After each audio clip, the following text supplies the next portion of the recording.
एक बार की बात है। एक छोटे से गांव में रमेश, लीला और उनकी 5 साल की बेटी मीना रहते थे। मीना के बड़े ही लंबे लंबे बाल थे जिनसे उसको बेहद प्यार था।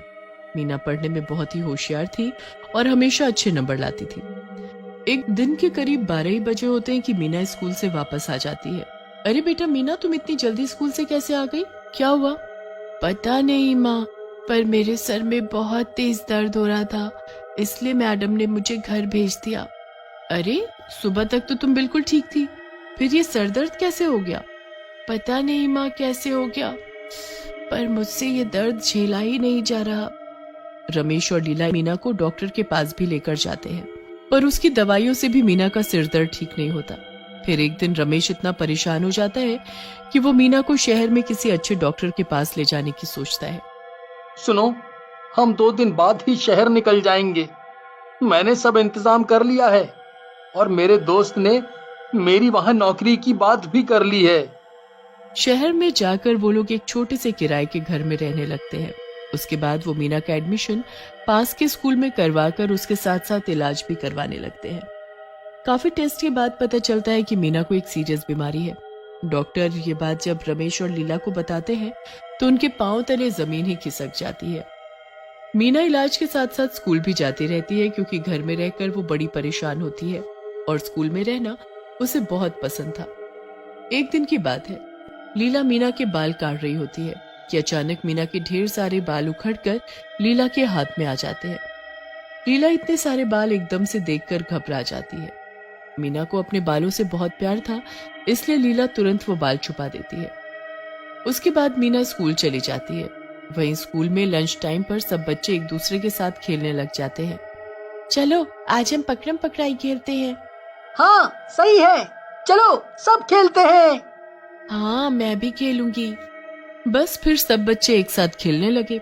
राहुल सबको पकड़ने लगा, पर सब बड़ी ही तेजी से भाग रहे थे। फिर भागते भागते अचानक राहुल के हाथ में मीना के लंबे बाल आ गए। उसने उनको ही पकड़ लिया, पर बाल खींचने की वजह से मीना के ढेर सारे बाल राहुल के हाथ में आ गए। अरे ये क्या हुआ मीना, तुम्हारे बाल सारे निकल कर मेरे हाथ में आ गए। नहीं नहीं, ये क्या हो गया? ये तुमने क्या कर दिया?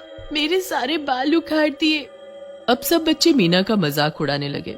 मीना उस दिन बहुत रोई।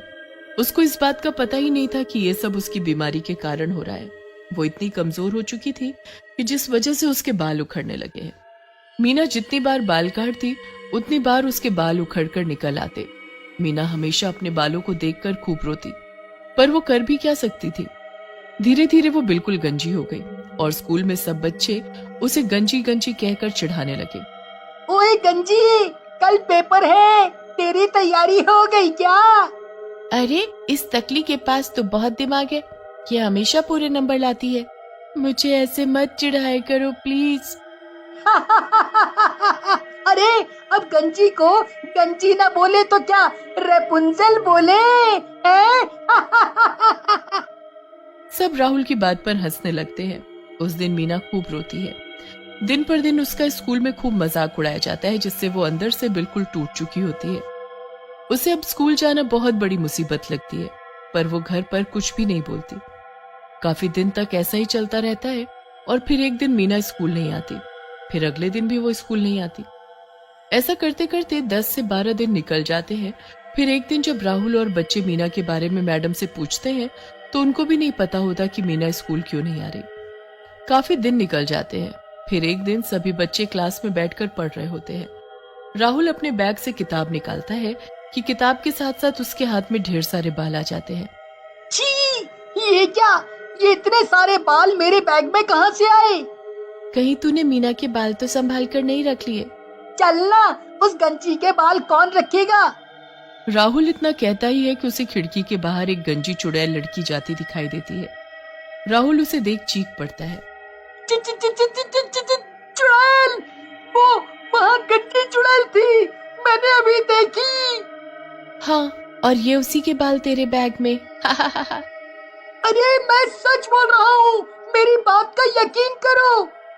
सब राहुल का मजाक उड़ाते हैं और उसकी बात पर कोई यकीन नहीं करता। फिर एक दिन रेखा पानी की बोतल भरने वाटर कूलर के पास जाती है। अरे ये दूसरी गंजी कौन आ गई हमारे स्कूल में? अरे ओ लड़की, चल साइड हो, मुझे पानी भरना है। रेखा के काफी बोलने पर भी वो लड़की नहीं हटती।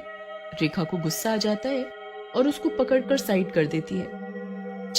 चुड़ैल, बचाओ बचाओ, चुड़ैल चुड़ैल, कोई बचाओ मुझे। क्या हुआ? क्यों चिल्ला रही हो लड़की? ये यहाँ कोई भी नहीं है। अब मैं तुम्हें नहीं छोड़ूंगी, मैं तुम सबको गंजा करके मार डालूंगी। नहीं नहीं, मुझे जाने दो, छोड़ दो मुझे। रेखा वहां से भागने लगती है। तभी चुड़ैल उसके बाल पकड़ लेती है। रेखा अपने बाल छुड़ाने की बहुत कोशिश करती है, पर चुड़ैल उसके बाल छोड़ती नहीं है। जैसे तैसे रेखा वहां से अपनी जान बचाकर भागती है, पर उसके ढेर सारे बाल टूटकर चुड़ैल के हाथ में ही रह जाते हैं। बाल बाल, इतने सारे बाल। चुड़ैल उन बालों को देख बड़ी खुश होती है और उनको अपने सिर पर लगाने लगती है। रेखा वहां से चिल्लाते हुए अपनी क्लास में जाती है और सारी बात सबको बताती है।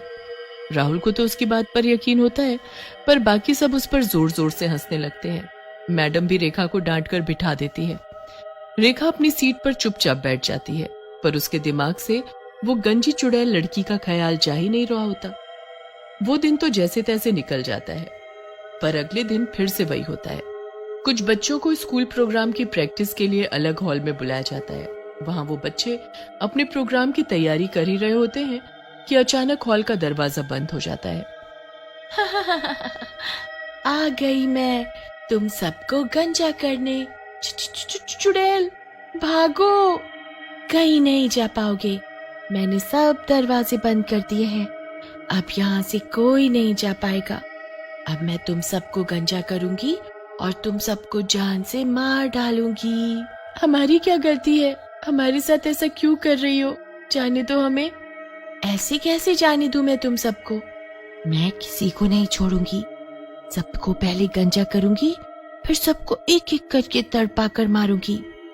बच्चों का शोर सुनकर कोई बाहर से आकर दरवाजा खोलता है कि तभी वो चुड़ैल गायब हो जाती है। क्यों शोर मचा रखा है तुम बच्चों ने? मैडम, सच में इस स्कूल में कोई गंजी चुड़ैल घूम रही है, हम सब ने उसे देखा है। हाँ हाँ मैडम, हम सभी बच्चों ने उसे देखा है। ये बेकार की बात तुम मेरे आगे मत करो। मैडम इतना बोलती है कि कोई पीछे से मैडम की चोटी खींचता है।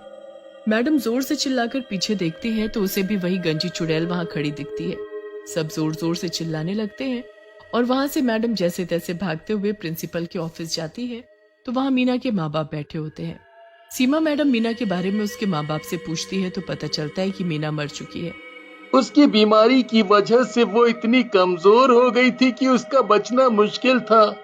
बेचारी के बाल भी झड़ने लगे थे, वो बिल्कुल गंजी हो गई थी। गंजी? क्या सच में? मतलब कहीं वो आपकी बेटी तो नहीं? वही चुड़ैल जो प्रैक्टिस हॉल में है, उसने सभी बच्चों को बंद कर लिया है। प्लीज आप मेरे साथ चलो, अगर वो आपकी बेटी है तो आप ही उन बच्चों को बचा सकते हो।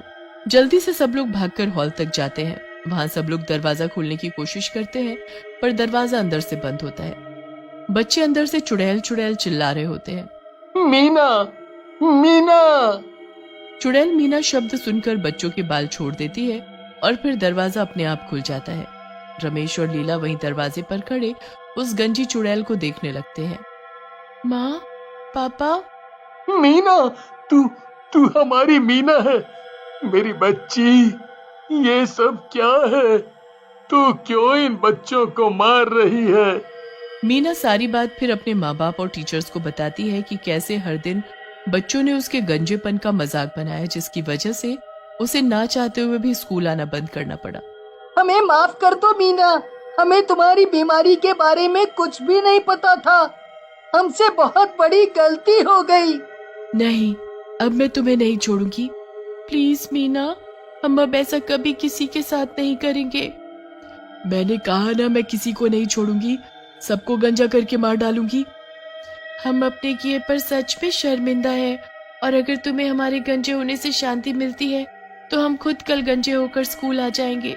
सच में, बस प्लीज हमें मारना मत। अब तो इन बच्चों को माफ कर दो, ये बच्चे हैं, इनको समझ नहीं है मेरी बच्ची, इसीलिए इन्होंने ऐसा किया, माफ कर दो। मीना खूब रोई और आखिरकार सबके मनाने पर वो शांत हो गई और उसने सभी बच्चों को माफ कर दिया। उसके बाद वो कभी किसी को दोबारा दिखाई नहीं दी।